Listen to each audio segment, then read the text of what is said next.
Hi good morning students. This is Prem Kumar Prasad. आज मैं आप लोगों को आईएपी प्रोजेक्ट जो बनाना है उसके बारे में मैं आप लोगों को कुछ बताने जा रहा हूँ और इसी तरीके से आप लोग अपने प्रोजेक्ट को बनाएंगे। सो प्लीज़ ये वीडियो पूरा देखें। Thank you.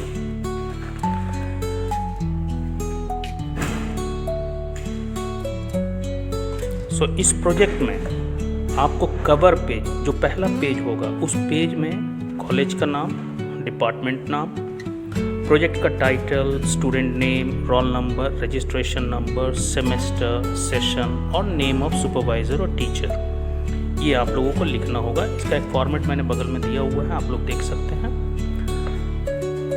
After that certification, जिसमें सिंपल एक पेज में लिखा हुआ रहेगा कि यह सर्टिफिकेट पेज जो सुपरवाइज़र या जो भी आप लोगों के टीचर होंगे उस सब्जेक्ट से रिलेटेड उनका सिग्नेचर रहेगा। सो यही कंटेंट आप लोग लिख सकते हो, that this is to certify that mister your name has successful completed the project entitled under my guidance during the academic session, जो भी सेशन होगा वो, और सिग्नेचर हो जाएगा आप लोगों के टीचर का। नाउ आफ्टर सर्टिफिकेशन एक डिक्लेरेशन का पेज रहेगा एंड अगला पेज एक्नॉलेजमेंट का रहेगा। डिक्लेरेशन में आप लोगों को सिंपल लिखना है कि आप लोगों के जो काम है, आप लोगों ने जो प्रोजेक्ट लिखा है वो सब ओरिजिनल है, और एक्नॉलेजमेंट में आप लोगों को एक्नॉलेज करना होगा अपने गाइडेड प्रिंसिपल या टीचर्स, मेंटर का। ओके, उसके बाद आप लोग टेबल ऑफ कंटेंट्स बनाएंगे। इस टेबल ऑफ कंटेंट्स में आप लोगों का जो चैप्टर है उसका बाकायदा लिखा हुआ रहेगा। Introduction, objectives, methodology, data analysis, findings, conclusions, bibliography और कितना कितना पेज आप लोगों ने यूज़ करा हुआ है इन सबको लिखने में। इसके बाद आते हैं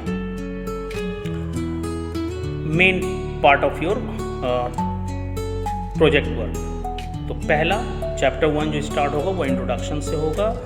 इसमें आप लोग अपने टॉपिक के बैकग्राउंड को, अपनी स्टडी, जो आप लोग टॉपिक लिख रहे हो उसका महत्व क्या है, उसका स्कोप क्या है, क्यों ज़रूरी है ये टॉपिक, ये सब आप लोगों को इंक्लूड करना होगा। जैसे मैंने यहाँ एग्जांपल के तौर पे आपको बताया हुआ है कि अगर कोई बच्चा सोशल मीडिया के प्रभाव के बारे में लिख रहा है कि कॉलेज के स्टूडेंट पर सोशल मीडिया का इम्पैक्ट क्या होता है, तो आप लोगों को सोशल मीडिया के बारे में पहले लिखना होगा, उसका इम्पोर्टेंट क्या है वो, और वो किस तरीके से बच्चों को प्रभावित करता है वो लिखना होगा। तो इंट्रोडक्शन के बाद आप लोग अब आ जाते हैं ऑब्जेक्टिव, कि आपके ये स्टडी जो भी आप लोग प्रोजेक्ट लिख रहे हो उसका ऑब्जेक्टिव क्या है। एग्जाम्पल के तौर पे मैंने यहाँ पे लिखा हुआ है, आप लोग उसको पढ़ सकते हो। नेगेटिव पॉजिटिव दोनों साइड्स देने हैं एंड आपको इम्प्रूवमेंट के सजेशंस भी देने होंगे एंड में।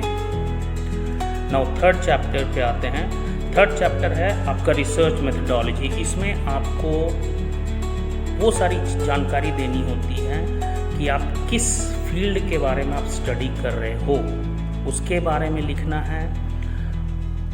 अगर आपने इसमें से एक्सपेरिमेंटल बेसिस पर अगर आपने सैंपल लिया हुआ है, 50 बच्चों पर एक्सपेरिमेंट करा हुआ है, 100 बच्चों पर एक्सपेरिमेंट करा हुआ है, या किसी जगह पे जाके एक्सपेरिमेंट किया हुआ है, उसके बारे में बताना होगा। वो मेथड जो आप लोगों ने यूज़ करा है उस मेथड के बारे में बताना होगा। डेटा कहाँ कहाँ से आप लोगों ने कलेक्ट करा है इस टॉपिक को लिखने के लिए, प्राइमरी डेटा है या सेकेंडरी डेटा है या कोई बुक्स है, ये सारी चीज़ों की जानकारी आप लोगों को चैप्टर 3 में देना होगा। नाउ चैप्टर 4 पे आते हैं। चैप्टर 4 में आप लोगों को डेटा प्रेजेंटेशन करना है। अगर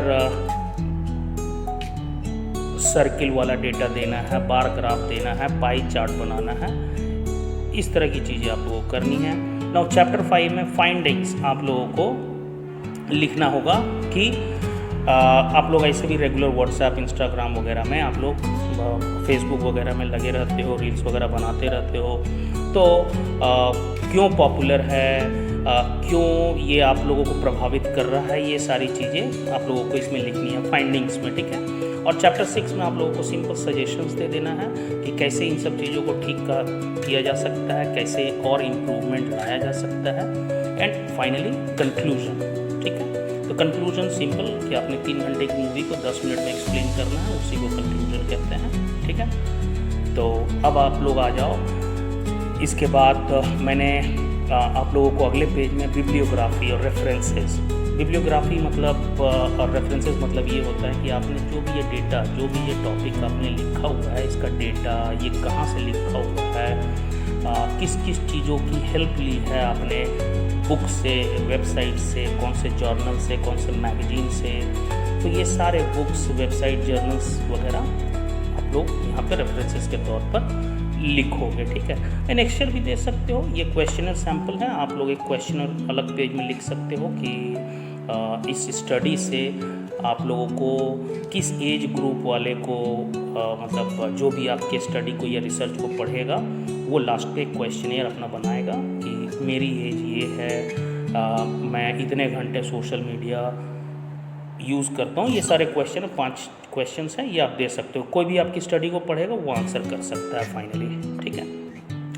एंड फाइनली हियर जो आइडियल फॉर्मेट होना चाहिए IAP प्रोजेक्ट का जो आप लोग बनाओगे, हैंड राइटिंग अच्छी होनी चाहिए, ठीक है, और स्पेस वगैरह बहुत अच्छे से होना चाहिए, पेजेस कम से कम 20 से 30 पेज, स्पाइरल बाइंडिंग होनी चाहिए, ठीक है। और ये IAP प्रोजेक्ट लगभग हर सब्जेक्ट्स वाले यूज़ कर सकते हैं। एंड फाइनली मैंने एंड में पिक्चर के साथ, इमेज के साथ आप लोगों को समझाने की कोशिश की हुई है कि किस तरीके से आप लोग आगे बढ़ोगे, ठीक है। तो first, second, third, fourth, fifth, इस तरीके से आप लोगों को ये 12 चैप्टर कंक्लूजन तक 14 नेक्स्ट चैप्टर दिया हुआ है, आप इसको देख सकते हो। Thank you very much.